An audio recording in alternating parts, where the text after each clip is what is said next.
I am one of the elders here at the park, which doesn't give me any special abilities at all.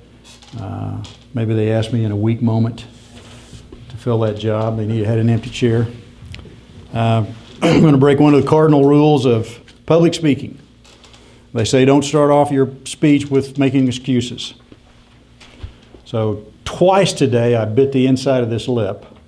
So my tongue continues to mess with that little spot that now is annoying the snot out of me. And I've got this thing for 2 weeks that I can't get rid of. So I will be coughing. It is annoying to me as well. So we'll just all get through it the best we can and hope that by next week that's all gone. Let's have a prayer and we'll get started. Father, we thank you for being with us. We thank you for the blessings that we have. We thank you for giving us a determination to be better leaders in our world. We ask that you would bless this conversation this evening. Ask that you have already blessed the preparation, that it's the things that will be good for us to hear and incorporate into our lives. Thank you for your Son. It's in his name that we pray. Amen. So a couple of completely off the subject things, but I take this to be a fact of some value and interest. Pedro Martinez, anybody know him? Yeah, Hall of Famer. 18 career complete game shutouts. 18. Apparently that's a lot, because there's only one other guy that has that many. His name is Babe Ruth. Both of them from the Sox. Babe Ruth, what are some of his nicknames? Bambino, Sultan of Swat, King of Swing, batting average 342. That's not bad for a career, is it? 2,873 hits, 2,213 RBIs. His pitching win and loss record was 94-46. ERA 2.28. Top 10 in Major League Baseball history in these categories. Third on the home run list with 714. 10th on batting average with 342. Second on the RBI list with 2,213. First on the all-time slugging percentage at 690. Second on the all-time on-base percentage with 474. That's kind of fun. Ken Griffey Jr., recognize that name? How many times did he strike out in high school? 0 times did he strike out in high school. Just for fun. So my topic for the next 4 weeks is actually from a book by the same title, Extreme Ownership. I have to say that I appreciated Dale's kickoff comments, a couple of weeks actually, about the challenge of being a teacher because of the extra judgment that God says teachers will have bestowed upon them. It's makes me a little nervous. And on top of that, my understanding is from some other reading that being an elder has some additional judgment that will be bestowed on elders as well. So to say that I take this job flippantly and without some deep concern is absolutely wrong. I have a great deal of concern about the things I bring to the table. I don't mind challenging your thought process, and not necessarily that I'm going to do that tonight.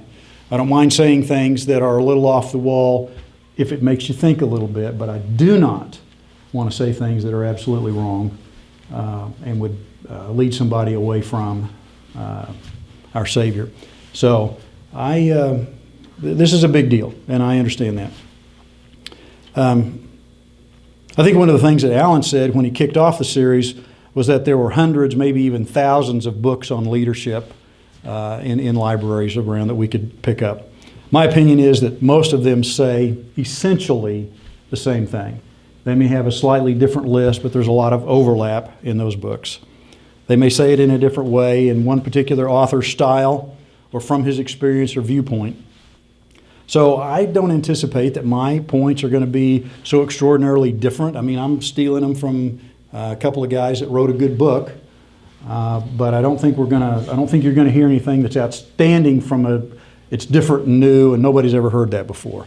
What I hope to do is deliver it from a different viewpoint, and then talk about what we can do with it in our own lives. Because, well, I'll tell you a little bit more here in a minute. So I'm guessing that most men either have had or still have dreams of being some kind of a great hero or warrior. Now, I like to use movie things to bring it in, and I realize that not everybody has watched the same movies that I have. Do you recognize those actors and what movies that they starred in, at least recently? Who's in the upper left? Captain America. Chris Evans. Upper right? Yeah, Henry Cavill. He was Superman in the last several Superman movies. Ben Affleck. Batman. Okay, so not everybody maybe has seen those movies, but we're going to not work on that, but that's who these guys are, and that's why they were on there. Sometimes I mistake myself when in the morning for one of those guys. What? Why was that funny? Pardon me? The guy with the headphones? Yeah. Yeah, that guy. So I'm guessing most of us have pretended to be too. I didn't. How many of us have put on some kind of a red cape or black cape, or maybe no cape at all, but considered ourselves along that line? I didn't have a red towel, but I remember Mom letting me borrow one of the white ones or one of the yellow ones. And in my pretend mode, I was able to pretend that I could pretend the color of the towel that I tied around my neck as well. So we all have the desire to be a hero, a warrior of some kind. Cops and robbers, it's the same deal. We got to pick our side. Sometimes we got stuck being the robber, but we wanted to be a hero robber, even on that, right? Cowboys and aliens. Have you seen that movie? That's another one that's kind of interesting. So one of the storylines that came out in the Avengers Civil War, if you watch that movie, one of the lines that came out in that movie, as well as Batman versus Superman, was, who is responsible for all of this destruction and death? I mean, after all, these particular heroes just saved the world, right?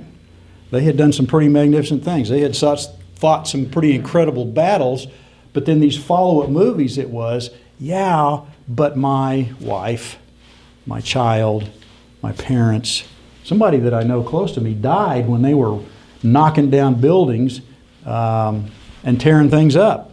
They may have saved the world, but I'm hurting for what they did. Who is responsible for this? This particular book, Extreme Ownership, Drew recommended that early on in our discussion about having this men's leadership class. It's written by a couple of true SEAL team members who participated in the battle for Ramadi back in 2006. But my first thought before I read it was, what are these guys going to be able to tell me other than how wonderful war is, what it looks like when you shoot somebody, something that, how are they going to turn that into a leadership deal? So for those of you that haven't read the book, let me say right off, that is not what the book is about. It's not about the glory of war and being some great hero, killing many people.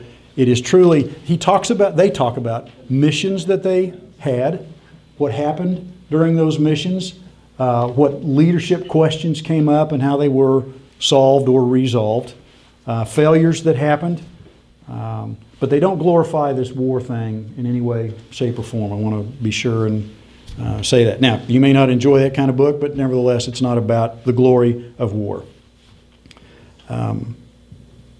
So what they do in their book then is they take these leadership principles that they learned from their experience, mostly related to these wartime activities, and have now, since they've retired from their service obligations, They take them to businesses to help these businesses understand what kind of things would make your business associates good leaders.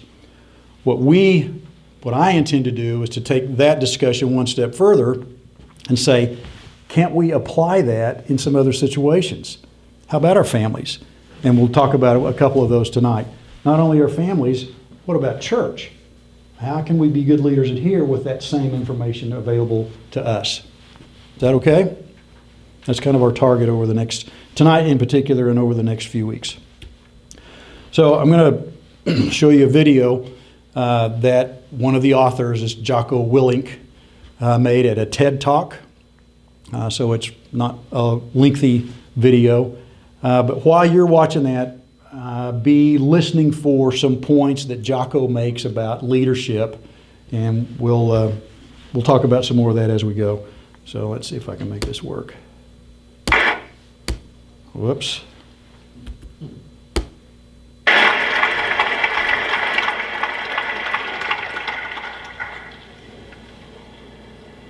War is a nightmare. War is awful.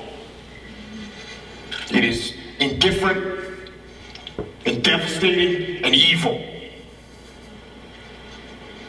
War is hell.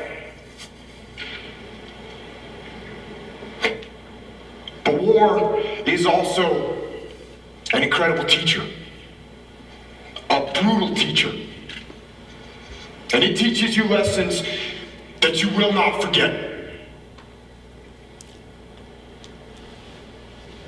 In war, you are forced to see humanity at its absolute worst. And you are also blessed to see humanity in its most glorious moments. War teaches you about sorrow and loss and pain. And it teaches you about the preciousness and the fragility of human life. And in that fragility, war teaches you about death.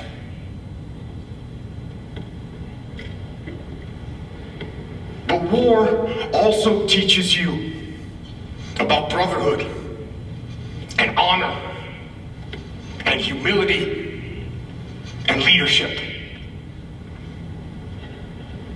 And unfortunately, war teaches you the most when things go wrong. And for me, one of the most impactful lessons that I learned from war was in the spring of 2006 in the city of Ramadi, Iraq, which at the time was the epicenter of the insurgency, where brutal and determined terrorists ruled the streets with torture and rape and murder. And it was in one neighborhood of that city during an operation that I was in charge of when all hell broke loose. We had multiple units out on the battlefield fighting the enemy. We had friendly Iraqi soldiers, we had U.S. Army soldiers and U.S. Marines, along with small elements of my SEAL team.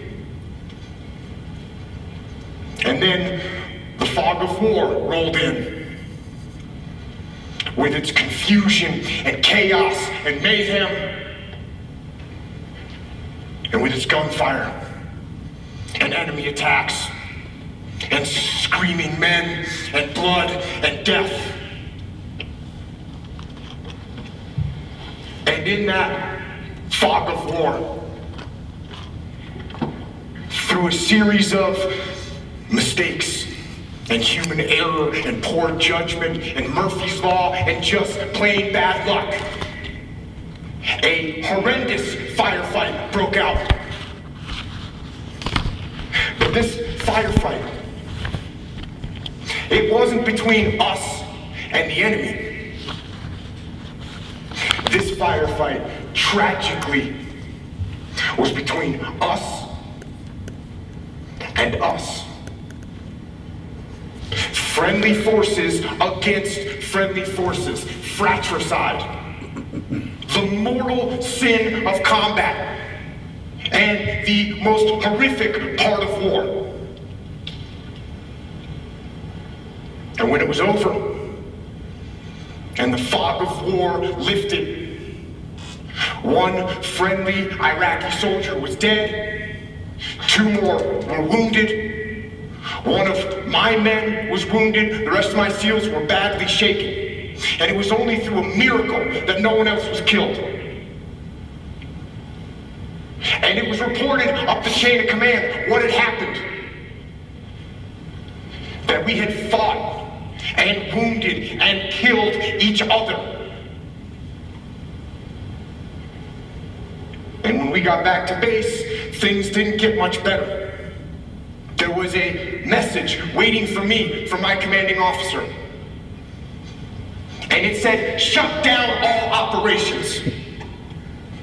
It said that the commanding officer, the master chief, and the investigating officer were inbound to my location.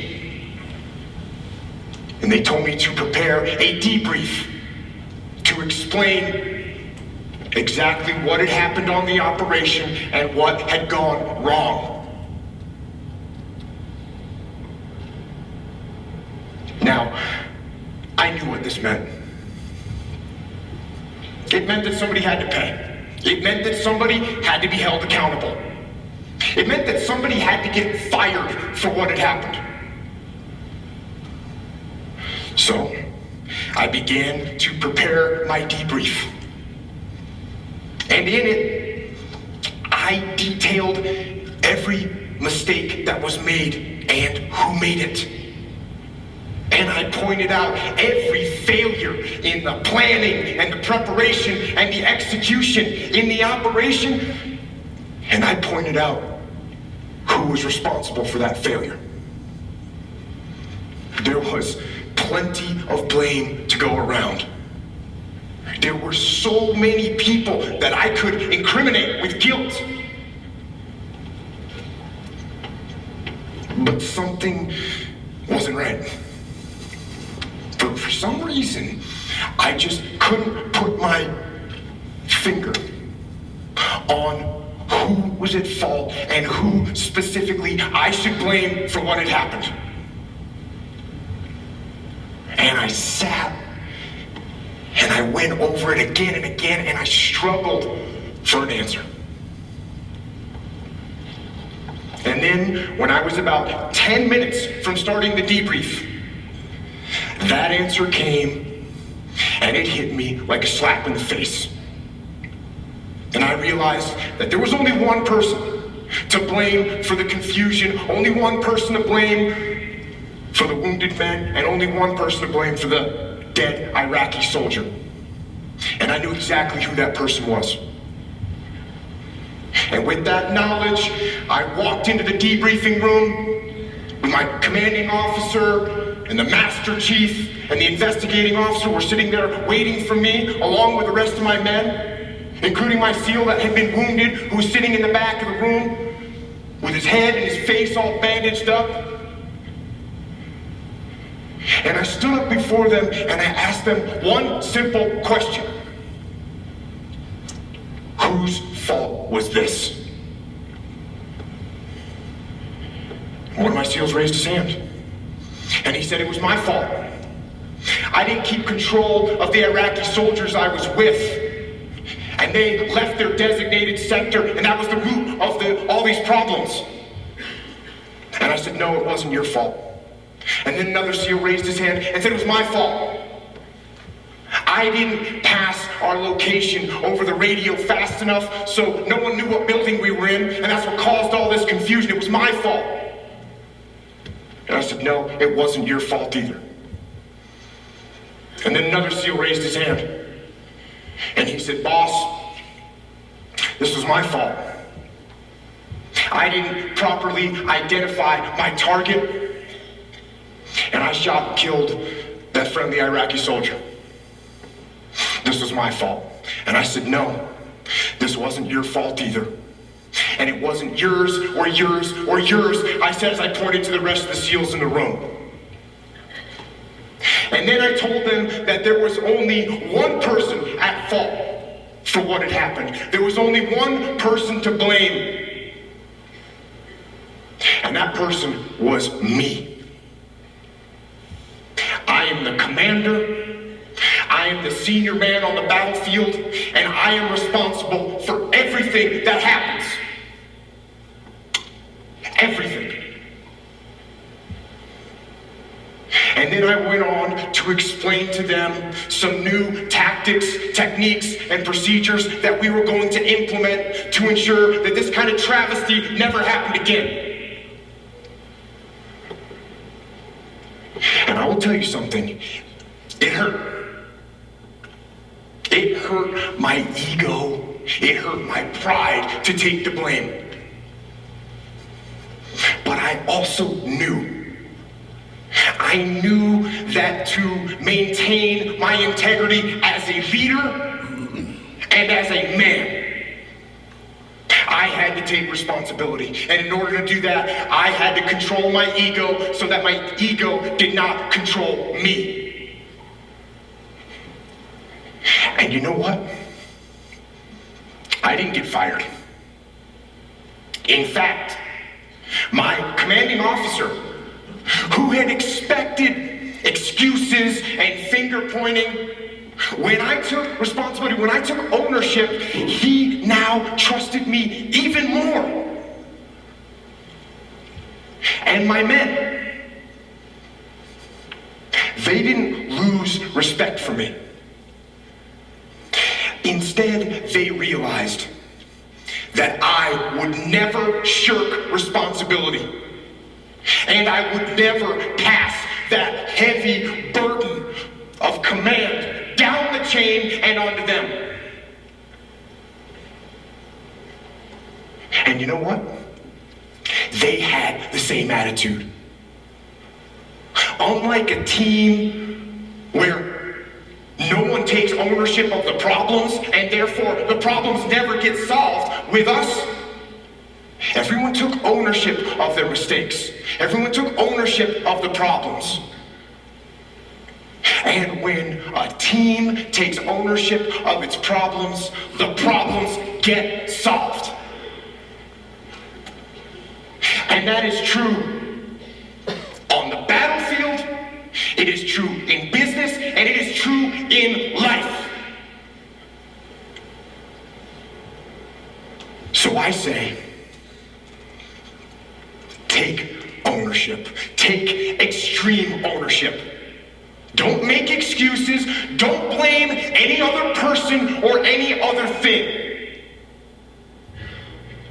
Get control of your ego. Don't hide your delicate pride from the truth. Take ownership of everything in your world, the good and the bad. Take ownership of your mistakes, take ownership of your shortfalls, take ownership of your problems, and then take ownership of the solutions that will get those problems solved. Take ownership of your mission. Take ownership of your job, of your team, of your future, and take ownership of your life. And lead. Lead. Lead yourself and your team and the people in your life. Lead them all to victory. Thank you. Next week, we're going to have, as part of our class, we're going to have a little war game situation out on the parking lot. Jocko is coming in to lead one team, and I'm going to lead the other. Who wants to be on my team? Wait, what? Jeez, you guys are not nice at all. So if you heard one point from Jocko's little speech, What would you, this is called read the teacher's mind. It's never fair. All answers are close enough. But if you had to say one thing that you picked up out of Jocko's presentation, what was it? Need to work out more. Take ownership. Responsibility. Yeah, take ownership, take responsibility. Having the humility and the courage and the understanding to realize, like, and he caught right away, like, nothing gets better with time, you know? So when you identify the shortcomings, like, develop a solution so you're not complaining, you know, and just own it and move on. Absolutely. So whatever else you might be thinking, it's probably a great idea that you heard from Jocko's deal. I think clearly he was saying, and going along with the title of the book, you know, ownership is a big deal. Make sure that you're not trying to pass that off to somebody else, because that's typically not going to work. So some other points from the introductory section of the book, just from a time frame standpoint. Let me hit on some other points and an application maybe. You have some handouts. Those are for the purpose, one would be just some identity things from the lesson tonight. There's some questions on the back or some comments on the back that can be used to help stimulate discussion in your small groups. Do not think that you have to answer all those questions. You may not like all the questions, that's fine. If there's one or two on there that helps to stimulate discussion in small groups, we've done something good. So I thought some of the things that I heard him say tonight and read in the book, the only meaningful measure for a leader is whether the team succeeds or fails. That's the only way you can measure the leadership. Does the team accomplish what they are out to do? Leader is either effective or ineffective. Another thing that came up was every leader and every team will at some point fail. One of my personality traits is to be a perfectionist. I don't do that very well. I mess up a lot of things, but I don't want to make a mistake. I don't like mistakes. There's something I'm doing wrong here. So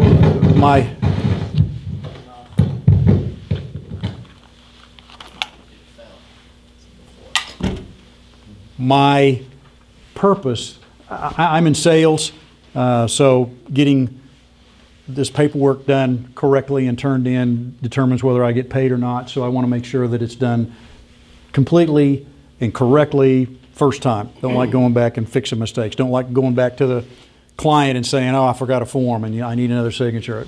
I want it perfect. Doesn't happen. So for me, recognizing that failure is going to happen, being able to deal with that is part of what I hear from him. It's going to happen.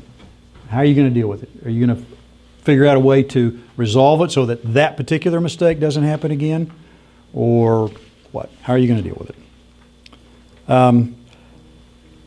Does the leader have the humility to admit and own the mistakes and then develop those plans? Heard a deal some years ago that I thought was very appropriate. Again, read the teacher's mind. You don't know, nobody has to jump into this. What does it take to be humble, to have humility? And the best answer I've ever heard was it takes humiliation. Until you have run up against some things and failed, it's tough to be humble. Otherwise, why would you be? I mean, I'm great. Everything I do works perfectly. Why should I be humble? But humiliation helps us to understand what humility is all about. So, thus, the mistakes we make help with that one aspect of our lives. He had in the book, again, this wasn't from the video per se, but he had a definition about leadership, which is in the upper right-hand corner of the screen. In particular, for his situation, combat leadership requires getting a diverse team of people in various groups to execute highly complex missions in order to achieve a strategic goal. Now, that's kind of a long definition, but as I thought about it, does that apply to your business. Diverse team of people that are congregated in different groups to do something together in order to achieve a goal. Does that fit your business? Does it fit your family? Getting a diverse team of people, husband and wife, adults, children, males, females. How about in various groups? Have you ever noticed in families how sometimes moms and sons have a special bond? Dads and daughters? Are there groups within the team that are unique and different? To work together to achieve a strategic goal. Does your family even have any goals? And if they are, what are they? How about church? Getting a diverse team of people in different groups to work together to achieve a strategic goal. I keep thinking about, man, every situation that I can put myself in, I'm thinking, that definition works in all those deals.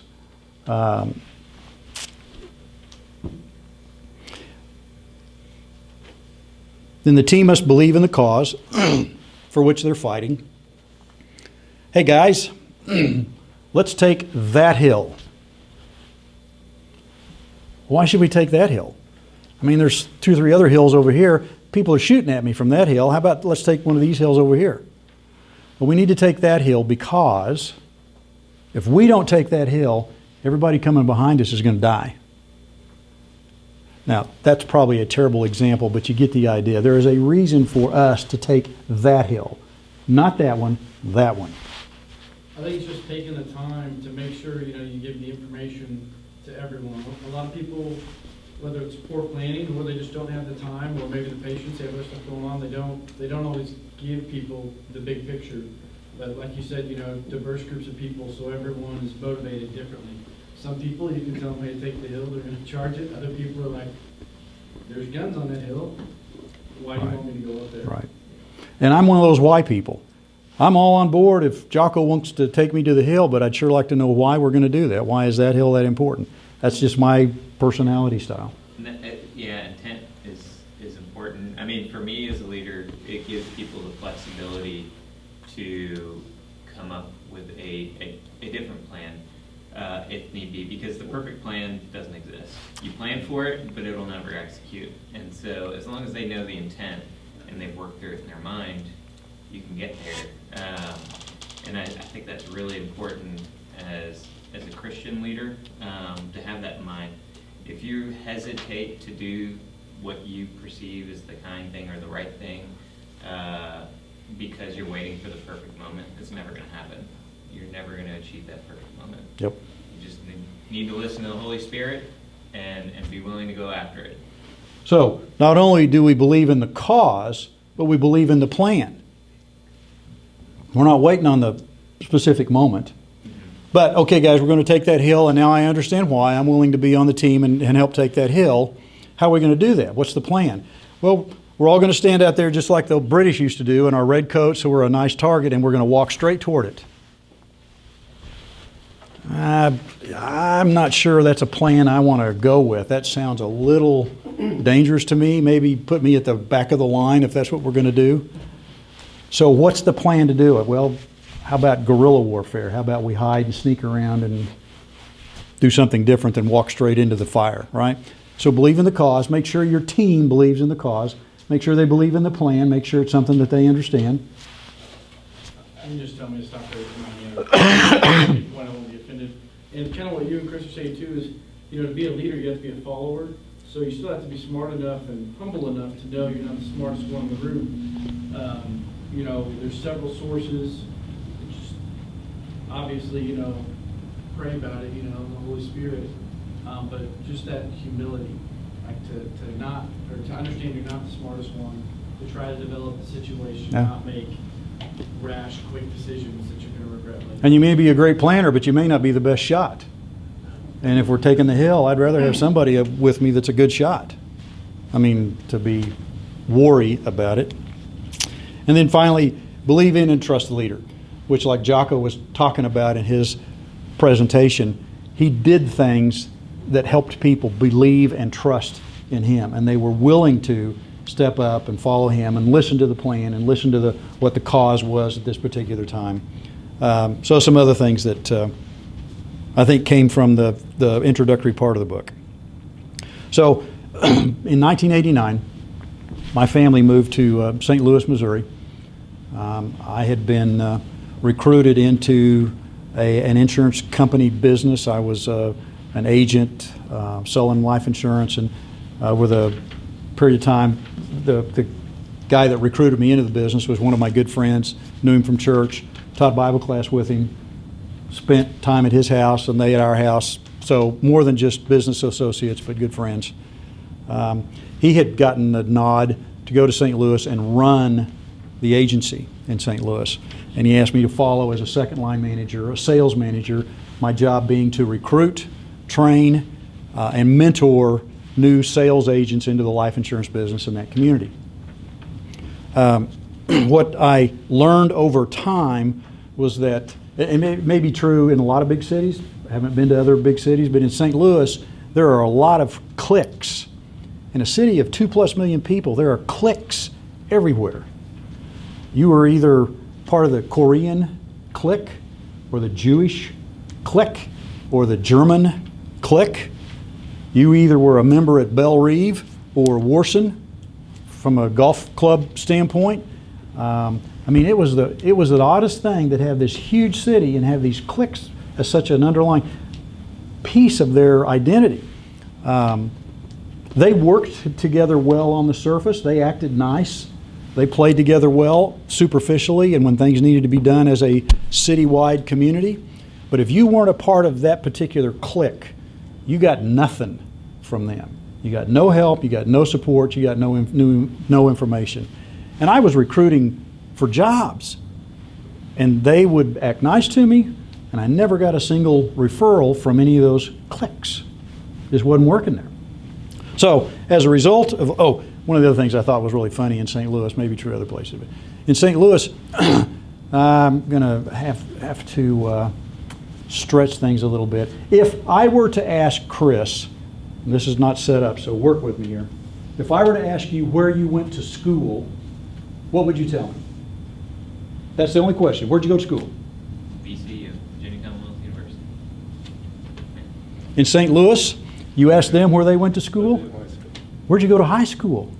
It was the weirdest deal. It's not OU, OSU. I mean, they had some competition up there. It was where you go to high school. Their identities were so deep that it went down to high school as to who they were in town. So, weird situation. I failed at that job because I couldn't figure out how to get to the clique.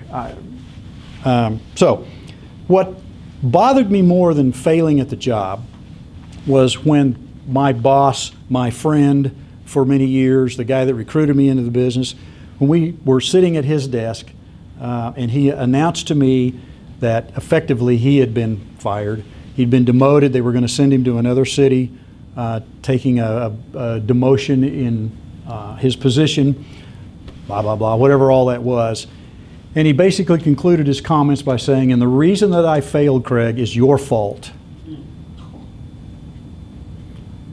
Wow. Ouch. Good buddy. Ouch. So I failed, but I just wonder if he recognized, it's not poor pitiful me, it was just who owned it. I mean, he was the agency manager. I know what I didn't do right and wonder what in the world I could do. I hadn't been trained in that kind of situation, hadn't seen it. What I should have done was when I kind of figured out what was going on in St. Louis, I should have gone right to him, first stop, and said, here's what I observe. It's not working. How do I figure this out? Can we bring somebody in that has experience with this stuff? How can I get help? Because I want to succeed. I want to make this thing work. And his response would have been, I'll figure it out and bring somebody in and yada, yada, yada. But what a weird deal. So my question is, who owned it? Who owned that? My response is, I did. I should have. When I figured out it wasn't working, I should have gone to him. I should have called somebody else that was a friend to say, have you experienced this? What have you done? I should have done everything possible. I think he needed to own his part of it, but I owned my part, and it should have been not only up the line of command, but down the line of command as well. My business, my family, if that's not working well, who owns that? My team, my class, if it's not working, who owns that? I taught chemistry and biology for 4 years right out of college. Whose responsibility is it for Drew to learn chemistry and biology? I disagree. It's teacher responsibility that Drew learns chemistry and biology. This student, whoever this student is sitting in this chair, is a student in high school. If it's a male, their brain hadn't even fully developed until they're 25. They're stupid. How in the world should they be required to learn chemistry or biology? That's my deal. If I can't get them interested and fired up and understand what chemistry and biology are all about, it's not their fault. It's the teacher's fault. Bosses. Jocko talked about it a little bit. You got a boss that demands a lot of paperwork. And so why not figure out what paperwork the boss needs? Because chances are, in order to give you permission to get something done, they have to have a certain amount of information that they push upstream. So to get what you want, why not give them what they want? Make it easy. Again, I'm in the sales business. I love talking to people about what I do and different aspects of investments and stuff like that. Do I get paid for chatting with people about investments? No. I get paid when I turn in the paperwork and somebody gets their investment dollars. So it doesn't matter whether I like paperwork or not. In order to get paid, I got to turn in the paperwork. So whatever my boss needs or wants, I need to figure out a way, how can I help them get what they need and want so that I can get what I need and want? Whether it's permission to do the mission, whatever it might be. If I got somebody that's working for me and they're not performing adequately, who owns it? I own it. Apparently they don't understand what the cause is. They don't understand the plan. They don't have the adequate training. And if through all of that we figure out that they are just not right for this deal, then coach them out. Help them find something else that they like and want to do. But again, I got to own that. How will they know? They've never done this job before, or there's some other problem there that we need to figure out. If the kids aren't behaving at home, who owns it? I do. I need to be a different kind of father. I need to figure out how to deal with this particular kind of child or children. And at that point, while I think talking to mentors and others that I know and trust is a great idea, I might know and trust somebody my age, but don't talk to somebody as screwed up as you are. Talk to somebody that has experience and has raised good kids, and they may have some ideas about what they did that could be of benefit and value. So those are some things that I think we saw and heard, and I got out of that introductory stuff tonight. Here is a family that has some trouble with identifying responsibility. Well, forevermore. Whose idea was this? Did you think this was a good idea?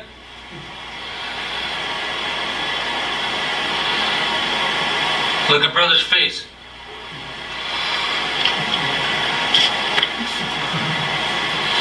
Who got the paint out? Look. Brother did? How'd he get it?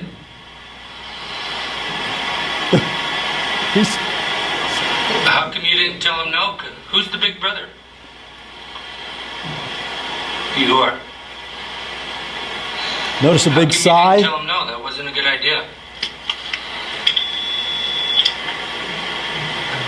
Huh? Are you guys in trouble? Yes,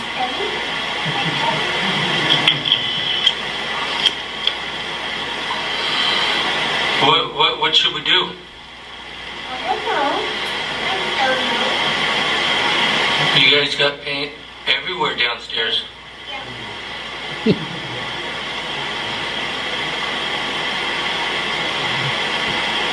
you think you guys should have timeouts? You don't think so? Do you think I should not give you guys any more juice?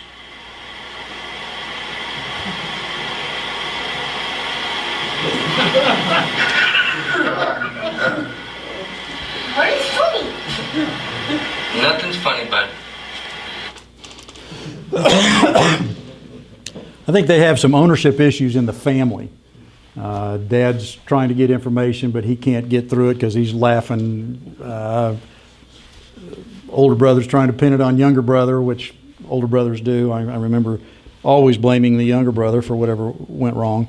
But I think the point of tonight's lesson from Jocko would be, as a first step in this process, is we each have to own our own sets of issues, and it doesn't matter whether it's upstream or downstream. We've got a certain circle of influence, and us as leaders choosing to own that and do what we can then to fix the challenges, learn from the mistakes we make so that they don't happen again is part of what we need to do. Again, the sheets that I had for you tonight, those are just to stimulate discussion in your small groups. Don't worry about trying to fill in blanks or answer the questions. If you don't like the questions, don't answer them. One thing that stuck out to me in the preparation of that, those first couple of 3 questions. I hate questions like this, but I thought they got to a point I thought was a good one.